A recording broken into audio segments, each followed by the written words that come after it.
What's going on, everybody? Welcome back to the Submission Fishing Podcast, episode number 3. I'm your host, Muto. Glad you could join us. For those of you new to the podcast, welcome. If you're listening on Spotify, you can check us out on YouTube. I did a live show for about 2 years on YouTube. So if you like this content, you can find a lot of stuff similar. If you're on YouTube, one of the YouTube regulars, check us out on Spotify. So we're doing the new official podcast, and it's been good. Episode 3, we've got a great guest. Benjie Kim is going to be on with us. He's a Southern California staple here. If you know anything about surf fishing or even just fishing in general, I mean, this is the guy. He's been on the live show before. I fished with him. He's a great dude. Here at Submission Fishing, it's our goal just to get you guys a black belt in fishing. Our company, we make jigs, slow pitch jigs, everything from 10 gram to 600 gram. And outside of that, we try to bring people on and just give you value and knowledge and just get us closer to that black belt. So without further ado, Benjie Kim, how you doing, brother? What's up? I want that black belt, man. Yeah, you're definitely a black belt. I mean, No. you were a surf fishing black belt for sure. Yeah, I don't know where I'd stack up, but I know I have put in some time, so I can't discount that. Yeah, tell us a little bit about that. To the audience that doesn't know you, introduce yourself a little bit. Tell us what you do and where you're Cool. from. And Yeah, thanks so much for having me. I'm born and raised in Southern California, specifically the city of Orange in Orange County. For most of my life, I did spend probably, I think, a good 10 years in LA, South Pasadena area when I first got married. But pretty much an Orange County guy through and through. And, when it comes to fishing, I fished a lot as a kid, like most of us have, local parks, green bass fishing, bluegill fishing, whatever, just cheap coffee grinders and tying shoe knots and whatever, in my opinion, still to this day, those were the best days because there were no rules and there were no, it was just wonder. I feel like one of the greatest parts of living and life is wonder. And I think with fishing, that's one of the things, it captures our imagination and our hearts. And that's why as adults, we find it so special because it brings us back to that place, right. And so, but yeah, so I actually gave up fishing. I did trout fishing, green bass fishing, a little bit of jetty fishing and things like that. Cause some of old, teachers from church and stuff like that would take me out to use green peas and catch opali at the jetties. Yeah. Little things like that when I was a kid, but I kind of fell off of it. I am a sports nut and I grew up playing baseball and basketball. Those were my two. I was really passionate about both those sports. I played high school baseball, rode the bench on my varsity team and just played basketball, just recreational sports all the way into my mid to late 20s. It was just what I was all about. And fishing kind of went by the wayside for those pivotal years. I do regret it, but at the same time, it is what it is, Yeah, definitely.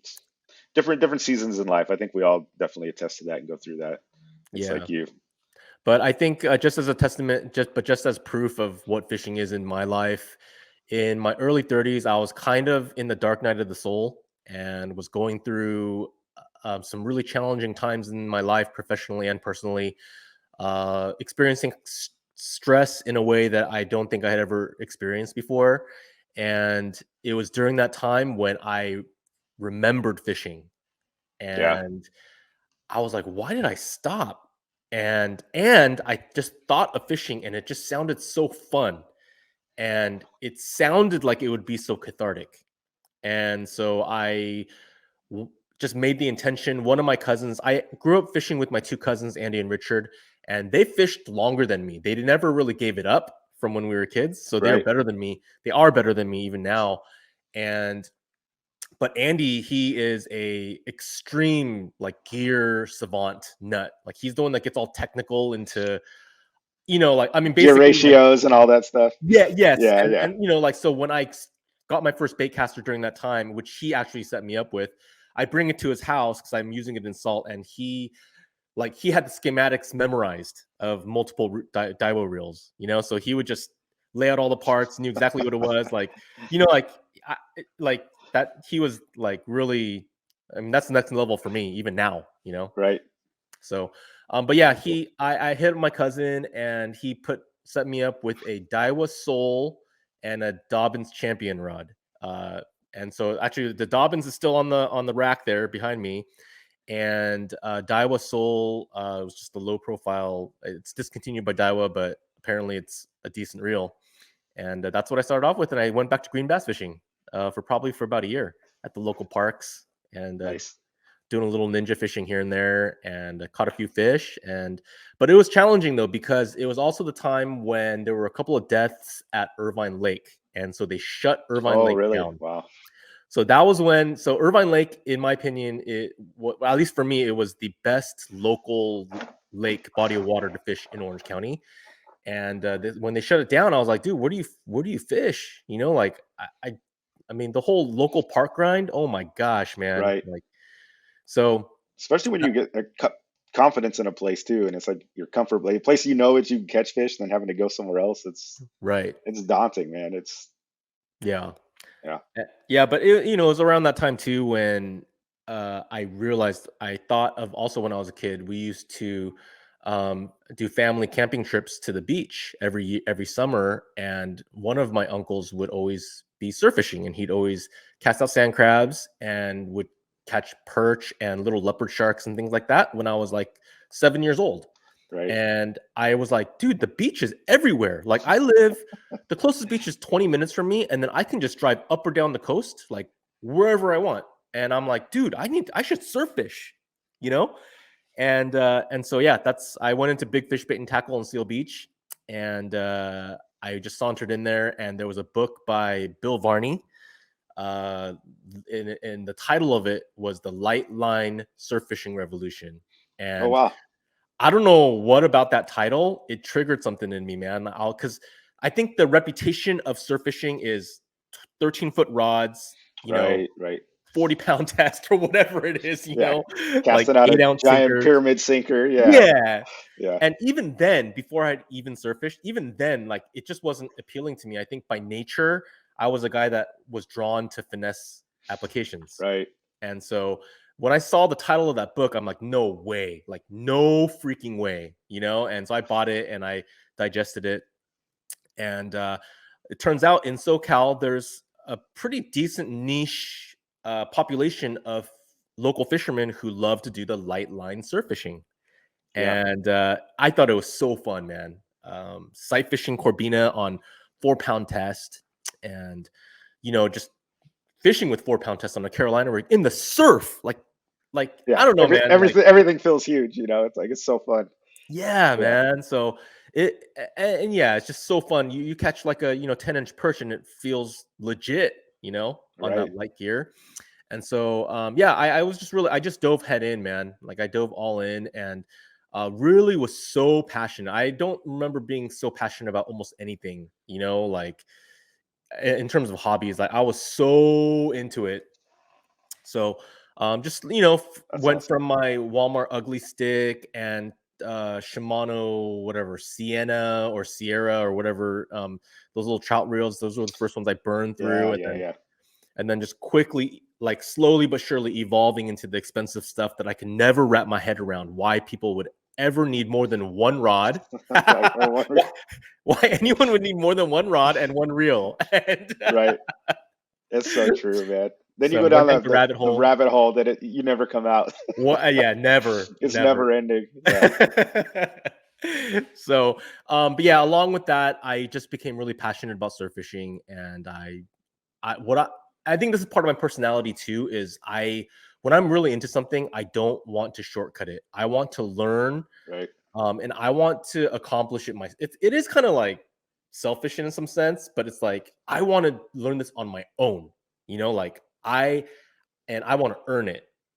And so I think like that was my mentality when it came to surf fishing, and I'm really glad that it turned out that way, because it allowed me to spend hours and hours and hours walking the sand, skunking, failing, messing up, tying bad knots, losing fish because I didn't tie a knot right, losing a lot of expensive lures because I didn't tie the correct or tie a good Right. connection knot, ruining reels, like, Dropping it in the sand. yeah, Putting it yeah. in the sand to measure a fish. Yep. Yeah, gear maintenance. Yeah. But yeah, I think for people who are newer to surf fishing or have never done surf fishing, I think one of the most daunting things about the surf is where and how, Oh, and 100%. specifically, Yeah. how do you read the beach? Yeah. That's the term that people say, oh, you got to read the beach, you got to read the structure, you got to find the holes. I Right. mean, I go on any forum, those are the catchphrases that you hear. And Yeah. I'm like, how? What? People like really experienced guys. One of my mentors, Randy Toji, he was like in all the forums, and he put up these pictures that he took on his phone of structure. And I'm like, oh yeah, And I you're like, see it. I see it. And you go out onto the beach and you're like, no yeah. way. Like, what the Yeah. F? And what are you looking at? Yeah. And what's funny because when you mentioned that, it's earlier you were talking about how we have so much coastline here, um, in Southern California, not even Southern California, the whole state. Like you can drive 12 hours and you're going to be in coastline over here. So it's like, and then the old adage that there's only, you know, what, 10% of fish are in the Right. 90% is ocean. There's only 10% of fish in the entire ocean. So you amplify that coastline. It's surf fishing. It's daunting, man. It seems Yeah. like you're right there, but that those rules still apply, and Yeah. it's tough. I personally, yeah, surf fishing is one of the most challenging forms of fishing that I've gone out and done for sure. Right. It's I think I believe in my opinion, surf fishing is actually pretty simple and it's not that hard, but the intimidation factor of entering that genre of fishing is pretty steep. Yeah, It's way more intimate. It's easier to walk up on a lake, like a small to medium sized lake. It's yeah, yeah, yeah. really easy to step onto a pier, really easy to step onto a jetty, because oh shoot, um, because there's nowhere, like you are, if the fish are there, you're gonna catch them. Like there's Right. but when it comes to the surf, that intimidation factor is pretty high, and and I've been going hard on the surf for probably close to 5 years, and I've walked so much sand. Like, I think because my mentors and people like who have been doing it longer would always say, like time on the water is key, Yeah, and 100%. you know what? That's any style of fishing, right? Like Yeah, yeah, anything. Time on the water is key. And I think that's one of the wisest things that you can say about fishing. Like to encourage someone, that's the one of the wisest things that is not sexy. In today's day and age, when we're all looking for that, TikTok, to explain everything to us, in 15 yeah, seconds. Um, it's not something that attracts us, but I think that it's so wise. Like, yeah. It's definitely. I think you hit the nail on the head. It's a lost art just in today's society, and for anything, you yes, want to be.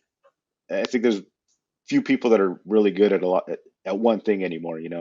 right. Um, Coming from a jujitsu background, it's like I understand that you need time on the mat. You just need to roll. You just Mm, same thing. You got to have the time on the water, and then that's right. it's like any learned skill. And I think Right. fishing is a lot of people think it's just luck and stuff like that, and they kind of write it off. People from the outside, fishermen, anglers understand this. That Right. because as well as I do, there's certain people that are catching fish all the time. Like you can't tell me that that's luck because people that are like out there slaying it. And no matter Yep. where you go, every time you go, they know how to catch fish, and it's 100%. usually the people that have put in a ton of time on the water for sure. 100%. Yeah. Yeah, for sure, man. It's been a fun journey of doing that. And I do get a lot of messages and emails. I guess I'd probably say like 90% of them are like, hey, can you tell me where?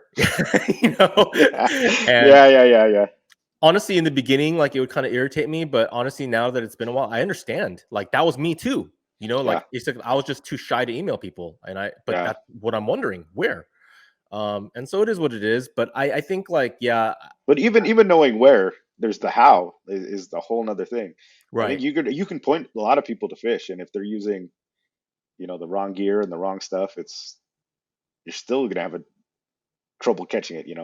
Right, The where is like half the battle, but still you got to figure it out. right. Yeah, 100%.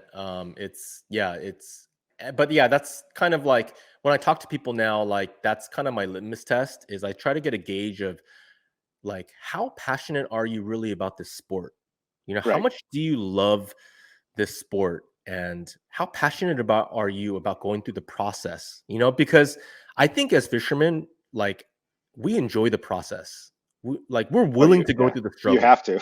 Yeah, because that's fishing.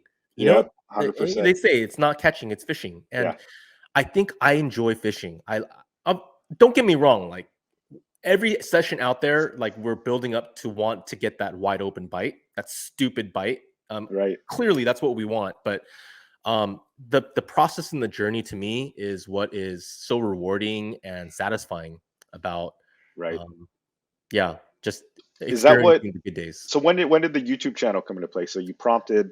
I mean, you've got, I mean, tens of thousands of subscribers now, and you make tons of.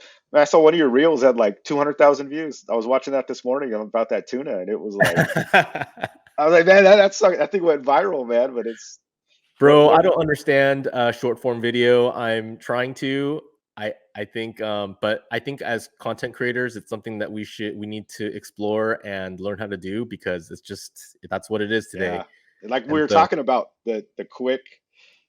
Yeah, there's people want stuff quick. I mean, I'm no different. I yeah, like the shorts and the me too. something that I can digest really quickly. So it's just quick 100%. quick entertainment, But yeah. Yeah. So what did the YouTube?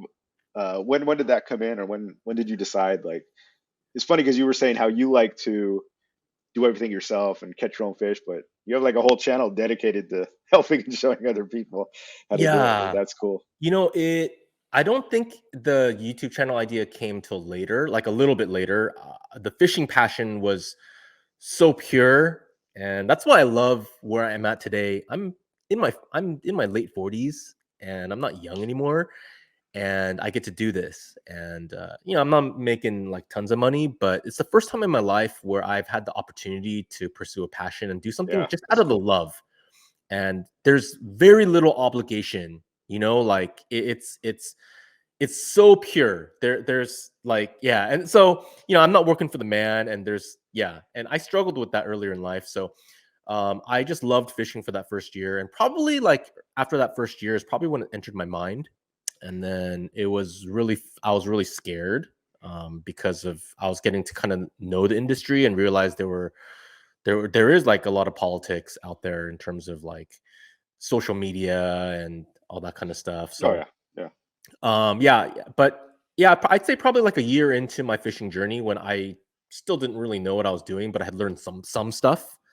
And I think I just came to a place where like, hey, let's just do it, because the dream was how cool would it be to grow this channel and like I can make enough like money to live off of it. Like, right. and I don't know, Mike, like you're an entrepreneur. Like when you just casually say like, "Oh, I just sold the business," and "Oh yeah, like my business is," like when you say that, Right. like it just blows my mind. It's not me, like I don't know how to make money, and that's not a bad thing by any means. I'm very jealous, but for me, like, so my goal is not to be rich from this. It's to just be able to live, Yeah, you know, yeah, and 100%. I just Fishing. thought, Yeah, people don't understand. Like, fishing is, when you say like starting business, that's just my nature. Like, I'm very entrepreneurial. Like you said, I don't like working for the man, so it's like I take risks and stuff. But I own a fishing company. I own Submission Fishing Company, but like, it's not making me millions. Like, it's like it's such a passion of mine. It's not really a moneymaker. mhm, I put out a lot of money to make jigs and stuff like that because it's a passion. Like, it's not really like mm, it's one of the few businesses I've started that's doesn't like crush it, but I still do it because I love it, right? Like, yeah, the jig business and the fishing industry, it's a tough industry to tough, be in, and it's like, but tough, I still do it. I still make the jigs. I see an opportunity in the market. yeah, Hopefully, I get to that place where it's making a ton of money. But right yeah, now, I'm just doing it because I've made some money. I've had good investments, but now I can like pour into fishing, and like you said, I love it, so I'm going to do it right. regardless of like. This would have been a bad idea if this was like if I thought selling submission jigs was in my 20s was gonna make me money. It would have been a bad choice. But Yeah, yeah, I do it just because I love it, because I love slow pitch jigging. right, Um, that's just why it's done. So it's right, that same. I feel that same thing where it's got to be a passion for sure. right. Yeah, And then so I if, mean, if you can make it, like, that's the dream, right? Making it in the fishing industry for sure. right, right. Getting back to the YouTube, I Yeah, started about a year in, and When I started it, I just did a lot of thinking about like what would why would it be successful? And I tried to be real and tried to be honest with myself. And I realized there's a lot of fishing channels out there. I'm probably not as good as a lot of those guys. I'm still new. What value can I offer to this world? And I think like then you start thinking, well, why do I go on YouTube for other reasons? It's because I have a Right. leaking faucet or like a broken toilet or something, and I want what am I typing in the search box? How How to, to yeah, so and so and so that's really what I based my channel upon was giving value to the people that might stumble upon my videos. And and I also tried to take the perspective of like I'm not a pro, like I was just where you were not too long ago, and so maybe I can understand where you're at, where I right. was there a little while ago, and so maybe I can answer those questions that might seem so inane or silly. They're not silly because we're thinking it and we don't know what to do about it, and so I just tried to build my channel upon how to, and I think it built the foundation upon surf fishing, and since then it's kind of been growing outwards. Yeah, And I've been doing some trout fishing and offshore fishing, a little bit of inshore fishing, like spotty fishing, bait fishing. And with those genres, the more I do it, I I'm not going to try to BS you guys or the audience. I'm not going to try to act like a proficient person at offshore fishing when I'm not. So I just partner with guys that are good at it and yeah. let them share. Oh, dude, And totally. Yeah. yeah, and so Fishing is so different, and most anglers understand that. But people that are new, even if you're new to fishing, it's like offshore surf fishing, bait fishing. These are like they're almost three completely different sports. yeah, They are fishing, which is great, and I think that's one of the things great about fishing because it's like a what they say like the gateway drugs. There's always like something else to catch. There's always something else to learn, and I think that's what's been awesome with fishing. But they're totally different, man. It's yeah, like somebody will ask me, how do you catch swordfish? I get that question. I'm like, I have no clue. I've never been sword fishing in my life. Like, I'm right, just being straight up with you. I wouldn't even know where to even begin or where even to point you in the right direction, for something like that. right. And just the gear and understanding how Yeah, that gear works for you. Yeah, from same here. I don't know about the big right. game fishing. Yeah. It's like people that swordfish, they swordfish. Like that's what they do, and that Mhm. it's a whole nother thing. It's a whole nother investment. The gear, it's not even in the same realm of like Right. your swordfish gear is like your swordfish gear. Like that's all Right. it's good for. Yeah, Mm, yeah. yeah. So I totally hear that for sure. So I mean, nothing wrong with saying it. Hey, I don't know. For I sure. think yeah, I think a lot of people make that mistake of trying to be a professional and trying to have all the answers, and they're giving bad advice and stuff like that. It's like Yeah. if you don't know, Yeah. you don't know. Yeah, But $100%. I can tell you what I do know. You know, Exactly. yeah. But your Yeah. videos are great, man. I just watched your last one, and it was like you're saying you're not a professional, but I mean the editing, the clips, the graphs, like it's pretty good. I'd say that's borderline professional.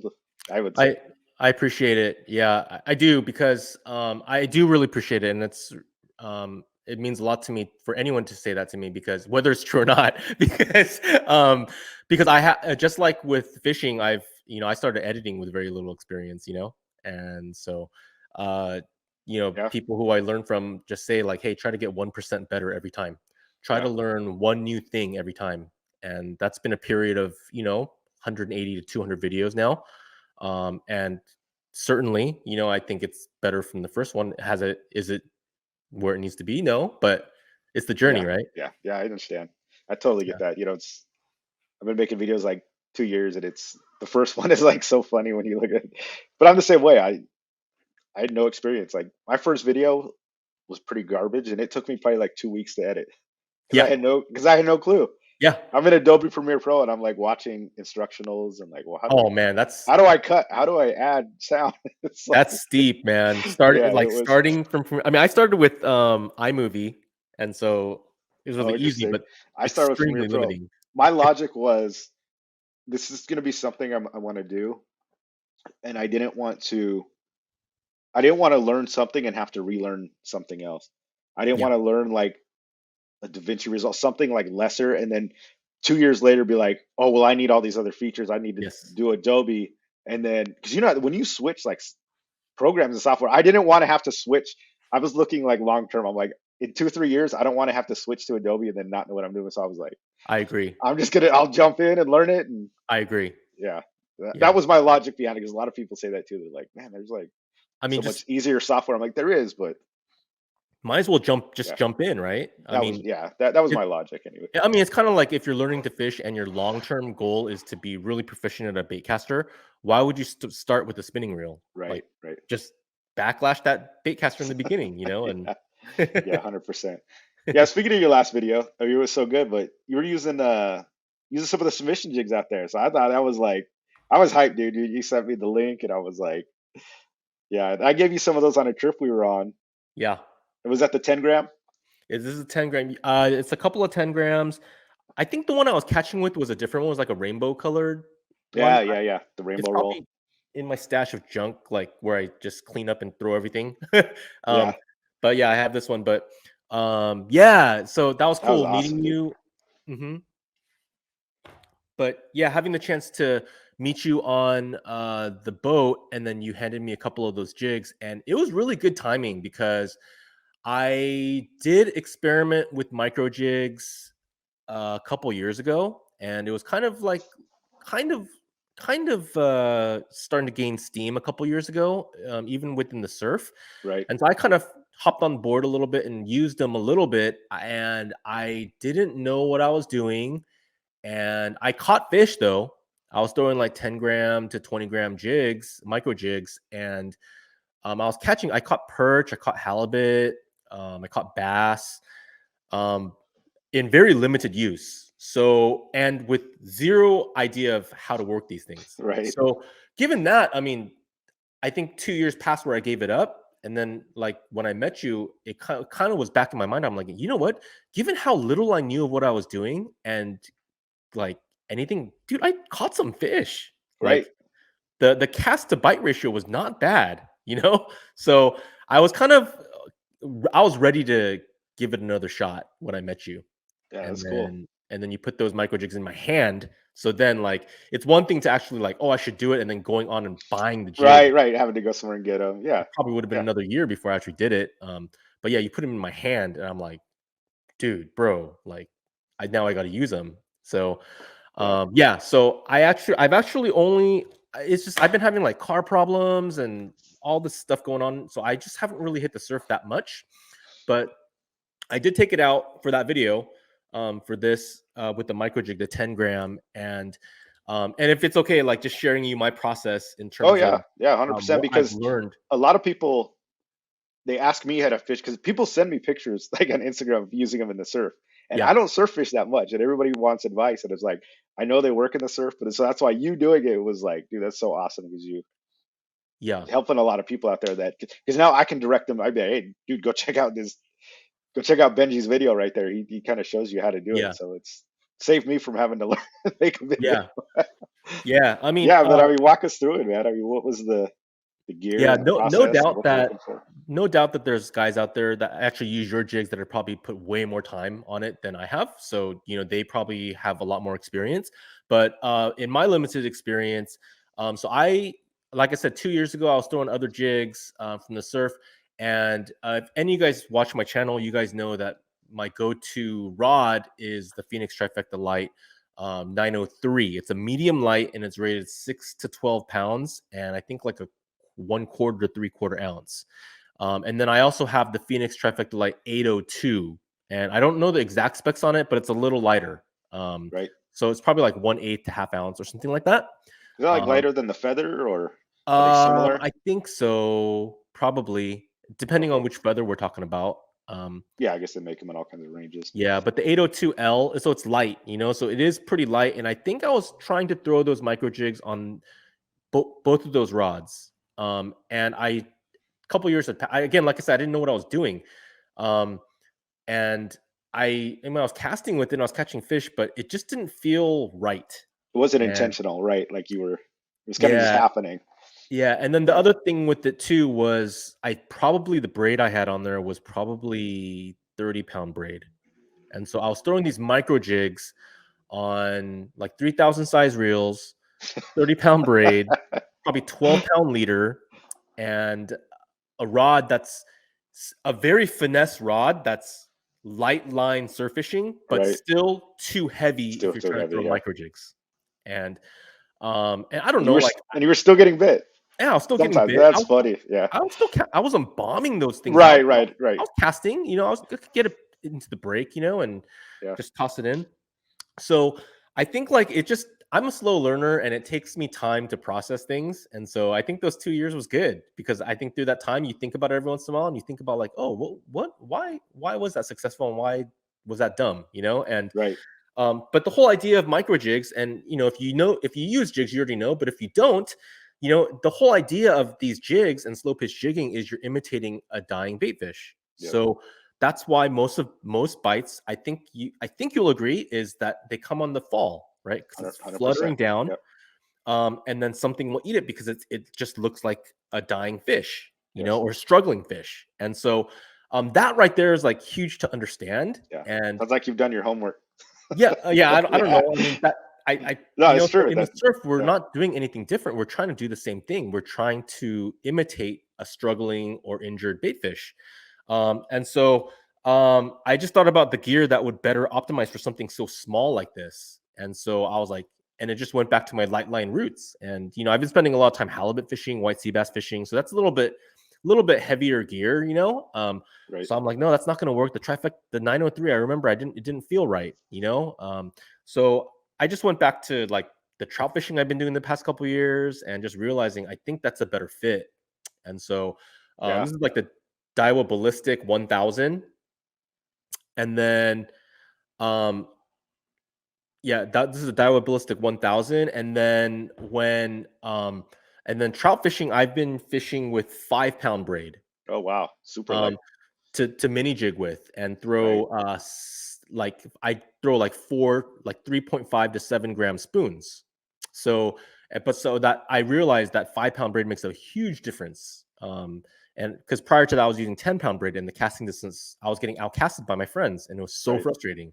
So now I know how important you've actually told me that it's not necessarily the pound braid, it's the diameter of the braid. Yes. Yes. Yeah. So but just for make it easier Yeah. to Yeah. Yeah. understand, we're talking about like lighter pound braid generally is going to be It's a good. 10. It's a good baseline. Like I said, that's that super technical stuff we get into. But yeah, Yeah. it's definitely a good baseline for sure. Yeah. So I thought that 5-pound braid would be way too light for the surf, because at least the braid I have on the 5-pound braid, it breaks really easily.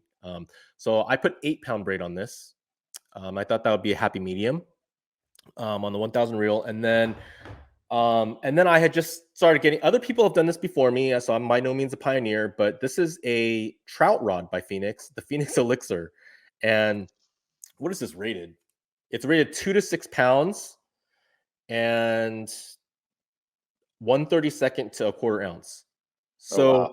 So I think the 10 gram is a little bit more than what this is rated for, but the bottom line is it it loads up that Right. You can fire it. Yeah. so much. Yeah, dude, it bombs. Oh my gosh. So right off my first cast with this setup with your jig, I was like, yes, dude, 10 grams bombing that far, Right. that itself felt really rewarding and fun. And then from there, it's just literally like, I think 10 gram is as light as you want to go, but lighter the better because you want it to have that proper flutter, Right. given how deep the water column you're fishing, right?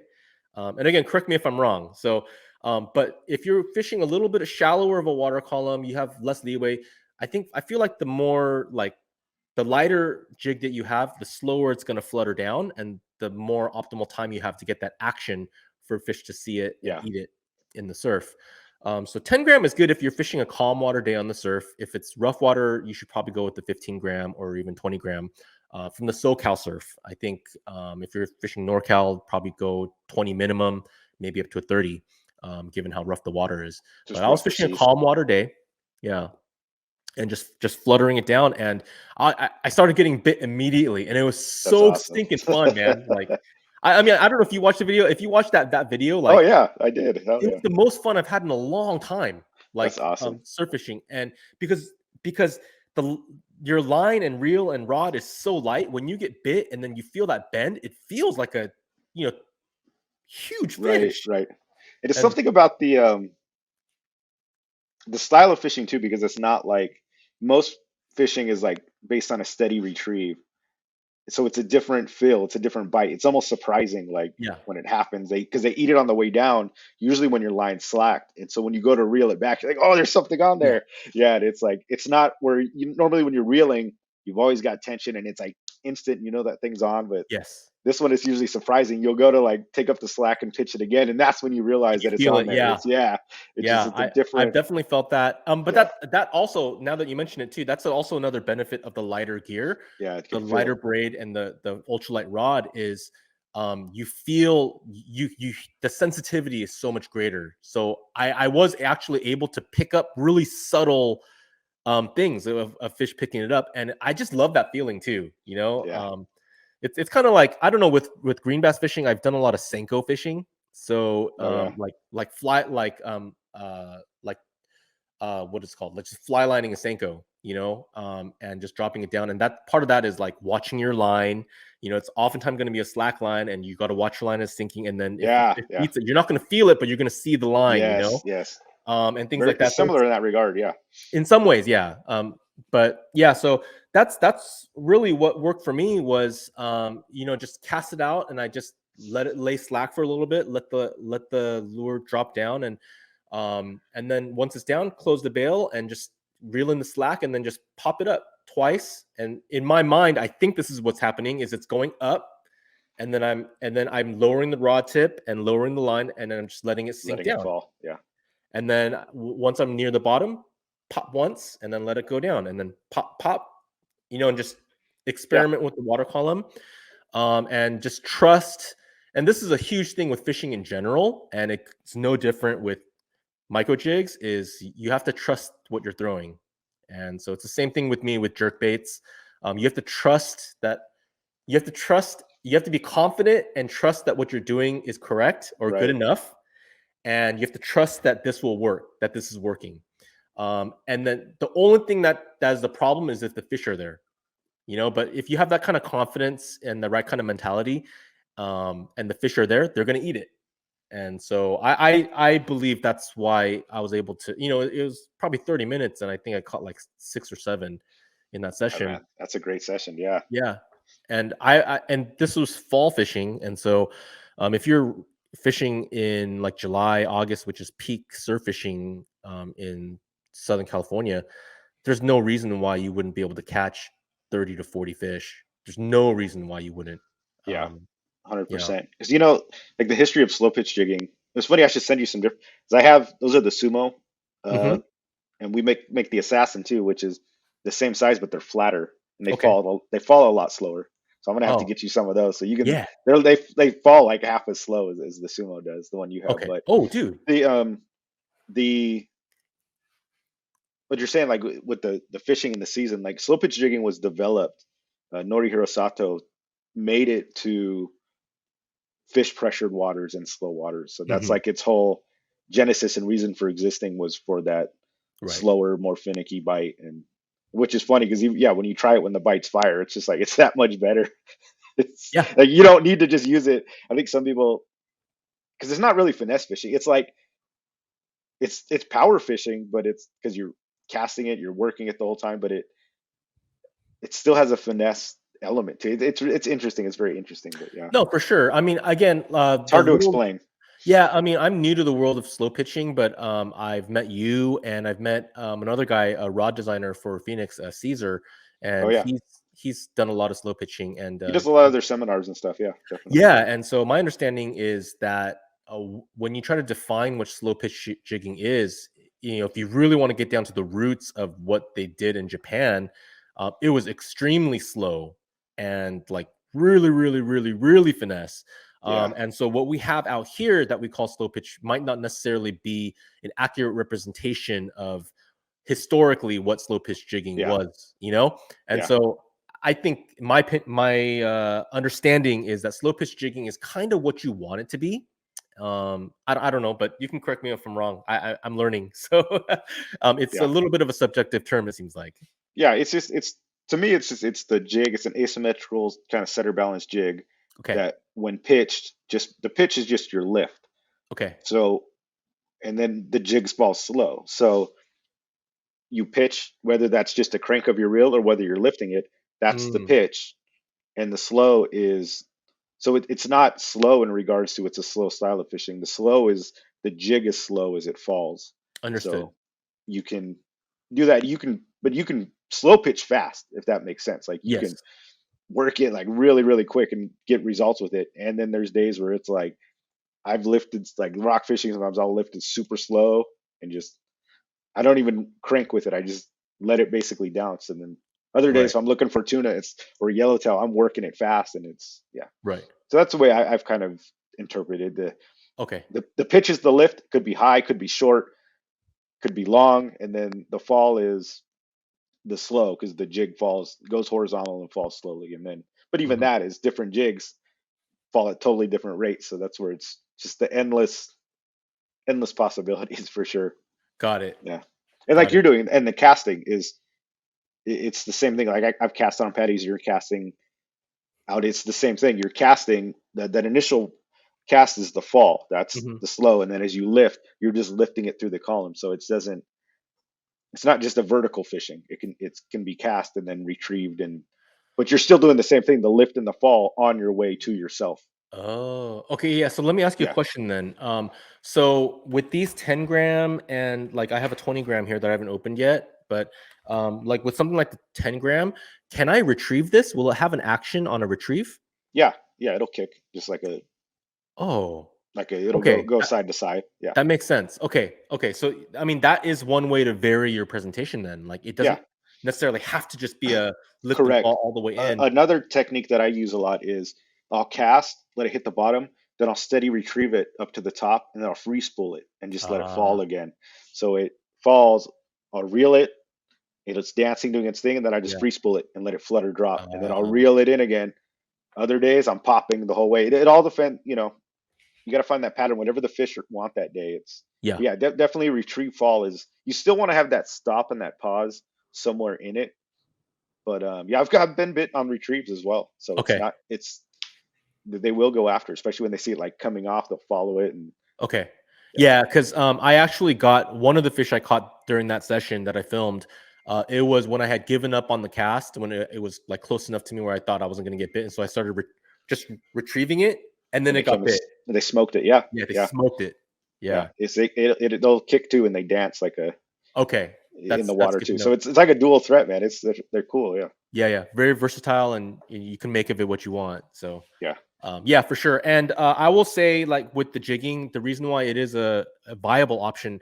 I don't know how popular it is now and how popular it will get. But another reason why this is very viable is you can catch every single species with this. yeah, Like yeah. there's no discrimination. Everything will eat this. Right. Perch, croaker, corbina, spotfin croaker, sand bass, calico bass, halibut, white sea bass. Yeah. Everything will eat this. So One of the it's funny because people that are new to it, they always ask me, "What do you catch on these things?" I'm like, everything. They're like, oh, "What do you mean?" I'm like, "Go look at my Instagram page, dude." I'm like, there are pictures of like every fish you could think of, from trout, saltwater, yeah, largemouth bass, all the way to tuna, and like everything in between. It's like yeah, we've caught it. I tell them any predatory fish, you're yes. not gonna catch probably an opal eye or Hmm. something that's like eats the green peas. Like maybe, but You might, yeah, anything that's predatory right. will go after and eat it because they just think it's lunch. Right. Yeah, I mean, it's. I mean, interesting. I mean, Corbina, they're generally not considered to be a predatory species, but over the past couple of years, I can't tell you how many Corbina I've caught on the Luckycraft. And the first time I caught one, I was like, "This is insane! Like, what just happened? No yeah, way!" yeah, But then it happened again, and then it happened again, and it happened again. I had sessions where I caught like 4 or 5 in one session yeah, on the jerkbait.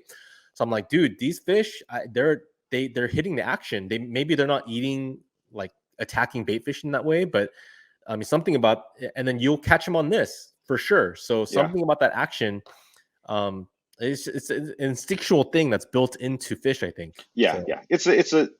It's a reaction bite, and it's not just the slow pitch jigs, but that is the type of fishing is it's a reaction bite. And the way that I've always um, told people is like when you play with a cat, even though it's a domesticated house cat, yeah, if you take a feather or something and you wiggle it in front of its face, it goes nuts. yeah, Old cats, young cats, like they can't resist it. And right, this is a domesticated cat. It doesn't eat prey. It eats cat food, right? But when you shake that thing around, yeah, it changes something in its brain, triggers it to go after this thing.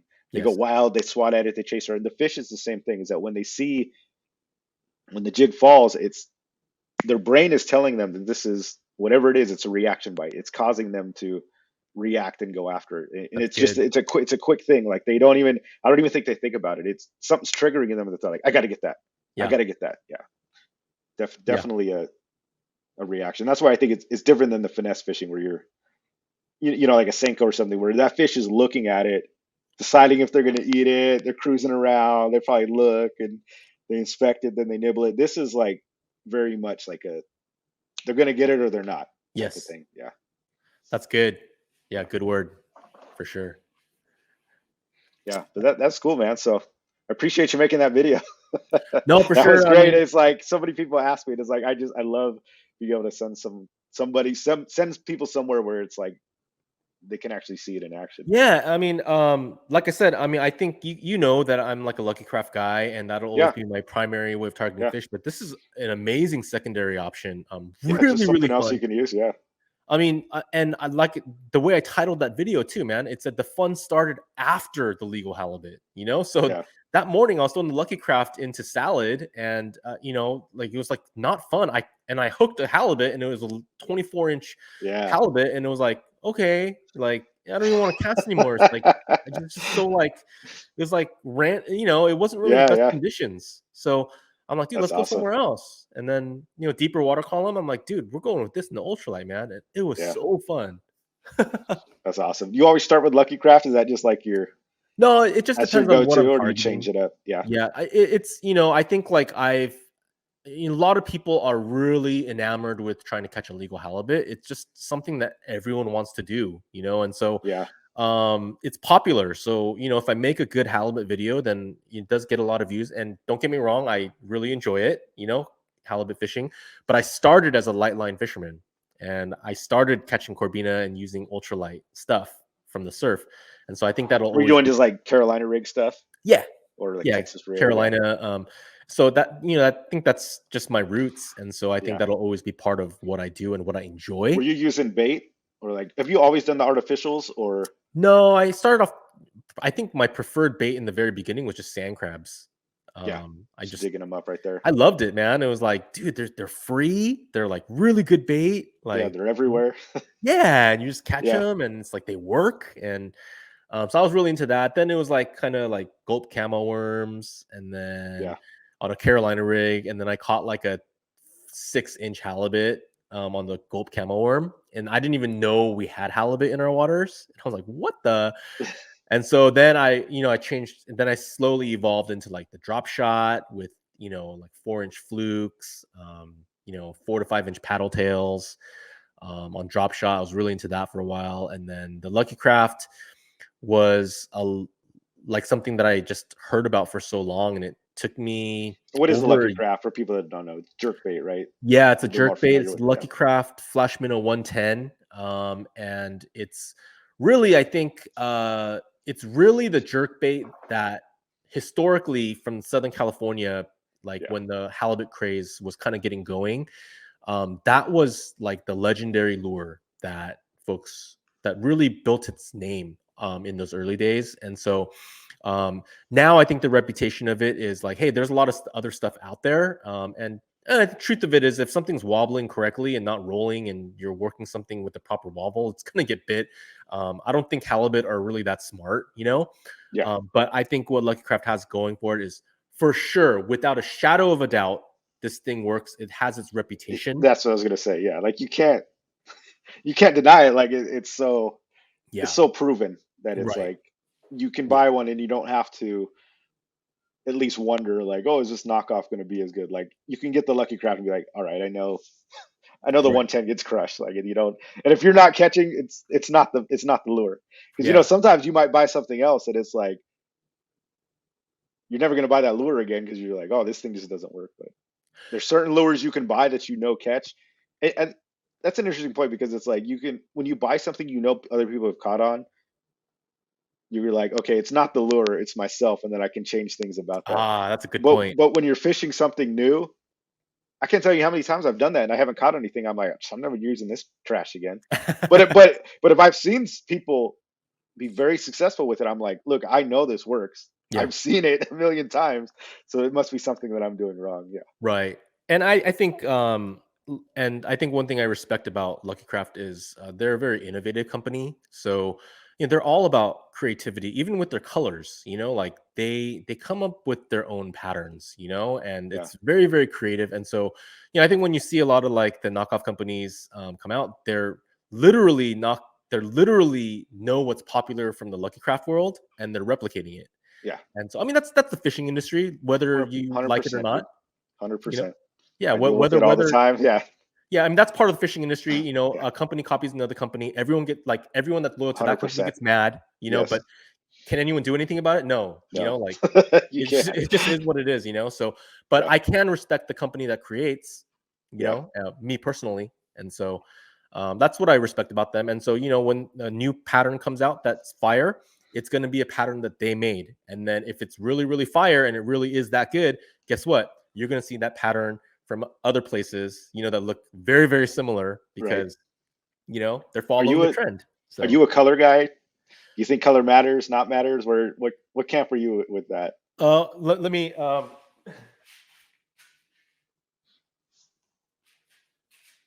So this is my favorite Lucky Craft.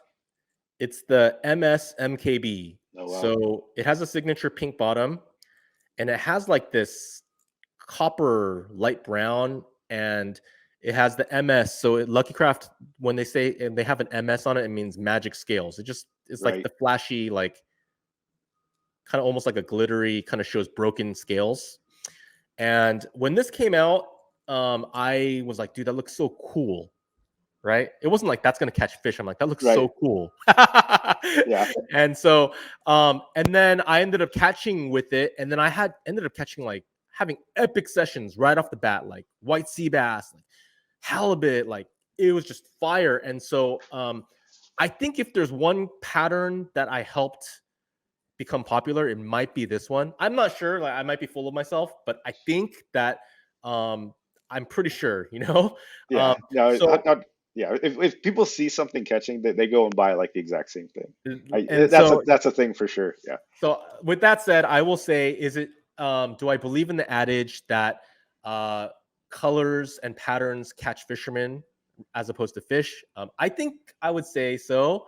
Um I I I I don't discount that color matters. I'm sure it does. Right. Especially, dirty water, you should probably be using, or dark water, you should be using a darker profile, and clear water, you should maybe consider pearl or white, or, just Right. those Right. general things in terms of what fish can identify in different kind of water conditions. No doubt that that plays a part in it, but I don't even go that deep. Like, really, I'm so fixated on, am I swimming this thing the way it was intended to be swam? And how do you And fish those things? Are you like just steady retrieve or do you jerk it? Like, do you have or is it you change it up based kind of on conditions? yeah, I think the way I'm known to work the 110 is I am fishing negative tides, low tides. I'm fishing water columns that are like 3 to 5 feet, not very deep. And so along with that, I think what I've had most success with is, this is a jerk bait. And so most freshwater jerk bait guys who are bass fishermen, if you watch them, they're jerking down, right? So they Right. cast, they wait a little bit, and then bam, bam, reel, bam, bam. They're just snapping down. They're letting it Right. slash Yeah. Yeah. deeper Yeah. into the column like that. And so it's like boom, boom, pause, boom, boom, boom, pause. That's green bass fishing with the jerkbait. Right. With me, I'm fishing such heavy structure with a lot of reefs, rocks, all sorts of crap in really shallow water. So if I go like this this. You're just gonna dig it into something. Yeah. Yeah. So I actually cast it out, and it's a 1 to 2 foot diver. So it's a suspending lure. It doesn't go too deep, and I just pop it. I actually pop it up. Pop, Oh, pop, pop, interesting. pop. And what I'm doing is I'm keeping it like within the water column. I'm trying really close to pay close attention to it not being on the surface, but swimming it like, at the 3 foot range around. And then what I'm trying to do is when it goes over a rock, I'm not digging into the rock, but Right. I'm Right. actually hopping it over the rock.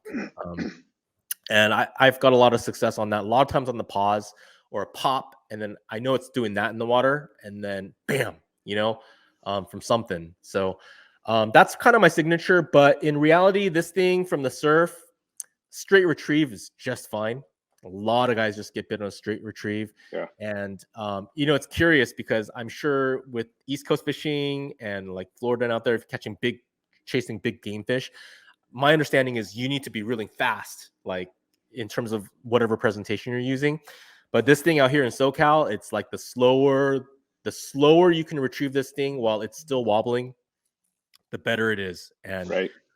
dude, I found it to be so true. And if you're just beginning, so much easier to think about doing than actually doing it, because you're dealing with current and waves and Yeah. It's all pushing it in. Yeah.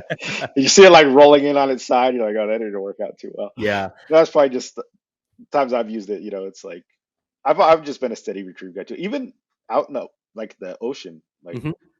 barracuda and like calicos, Yeah. same thing. I would just steady retrieve it and it Yeah. works.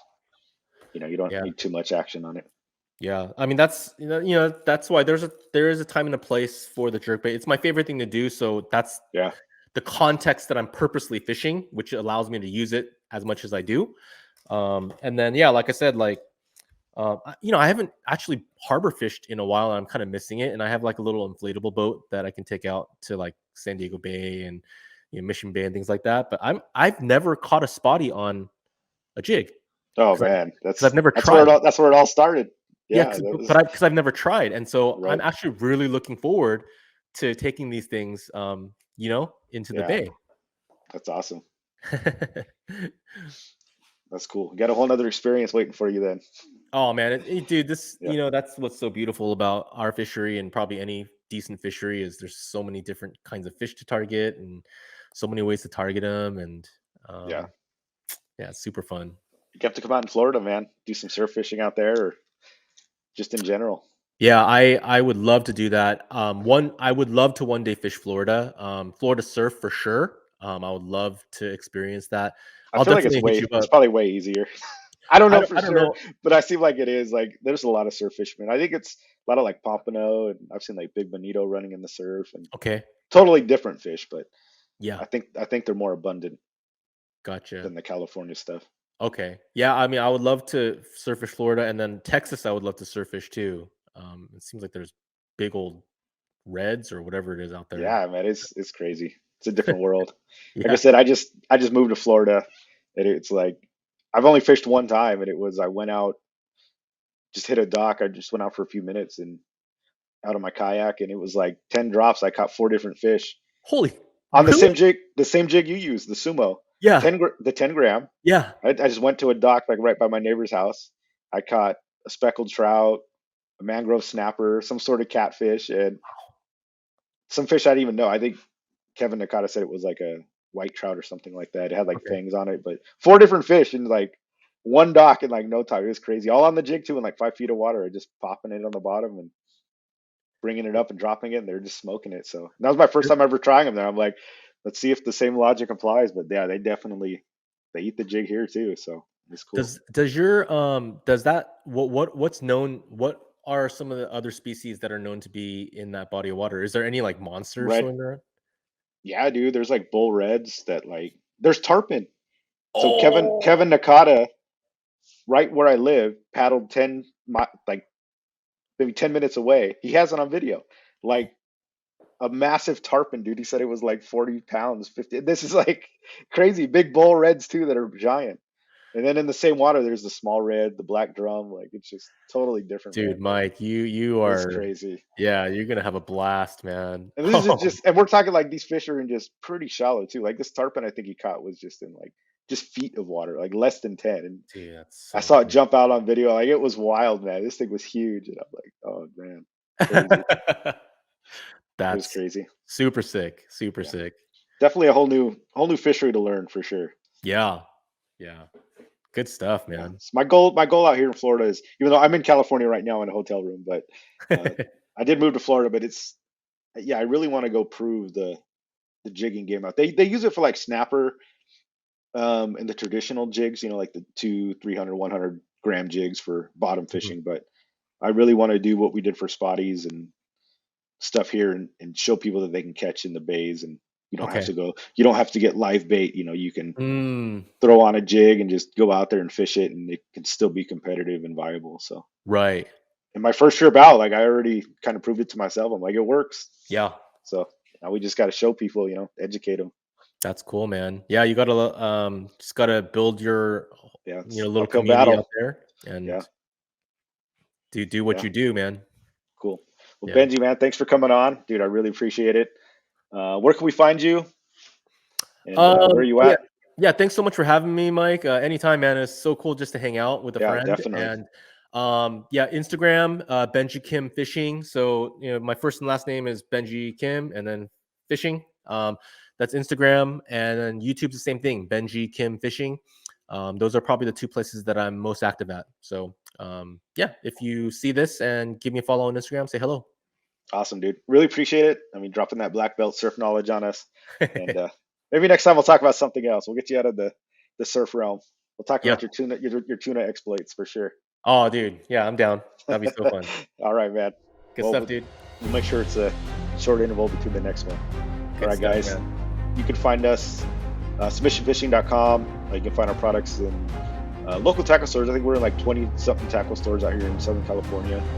Check out fishingrep.com. He's got a tackle store finder if you want to find us. If you can't find him there, you can get him submissionfishing.com. Obviously, we got a YouTube as well, and just appreciate you guys listening, and we'll see you on the next one. Later. Tight lines.